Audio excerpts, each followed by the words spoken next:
Welcome to the latest edition of Women's Health Updates, covering breakthroughs in the past 2 weeks. Brought to you by LucidQuest. Enhertu, also known as trastuzumab deruxtecan from AstraZeneca and Daiichi Sankyo, received FDA approval in both neoadjuvant and adjuvant HER2-positive early breast cancer settings. The approvals were based on the Destiny Breast 11 and Destiny Breast 05 studies and cover patients with stage 2 or 3 disease, as well as those with residual invasive disease following treatment. The decision may influence prescribing patterns and payer evaluations as additional data emerge. Datroway, or datopotamab deruxtecan from AstraZeneca and Daiichi Sankyo, was approved in the United States for first-line unresectable or metastatic triple-negative breast cancer in patients who are not candidates for PD-1 or PD-L1 inhibitors. The approval follows evaluation in the TROPION-Breast02 study and further expands the role of TROP2 antibody-drug conjugates in breast cancer treatment sequencing. Camizestrant, AstraZeneca's oral SERD, received a positive CHMP opinion in combination with a CDK4/6 inhibitor for ER-positive, HER2-negative advanced breast cancer with emergent ESR1 mutation detected before progression. The recommendation was supported by findings from the SERENA-6 trial and may move ctDNA-guided treatment switching closer to routine clinical practice. Gilead's Trodelvy received a positive CHMP opinion for first-line unresectable, locally advanced, or metastatic triple-negative breast cancer in patients who are not candidates for PD-L1 inhibitors.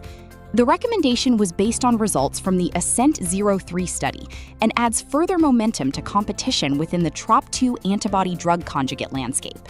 Merck and Callen Biotech announced that sacituzumab tirumotecan, also known as sac-TMT, met both overall survival and progression-free survival primary endpoints in the Phase 3 TroFuse-005 study. The trial evaluated patients with advanced or recurrent endometrial cancer who had previously received platinum chemotherapy and PD-1 or PD-L1 therapy. The Endocrine Society and more than 50 partner organizations announced that polycystic ovary syndrome, or PCOS, will now be referred to as polyendocrine metabolic ovarian syndrome, or PMOS. The change follows a global consultation process and is intended to better reflect the endocrine, metabolic, reproductive, dermatologic, and mental health aspects of the condition. The Women's Health AI Consortium was launched by organizations including Willow, EMA-EQ, Clue, Aura, and Carrot Fertility.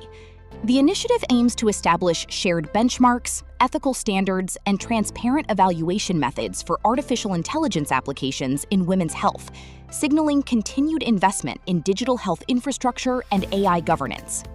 At the Women's Heart Health Summit, hosted by Hello Heart, clinicians, researchers, employers, and advocates discussed ongoing gaps in women's cardiovascular research, risk detection, cardio-obstetrics, home monitoring, and artificial intelligence implementation.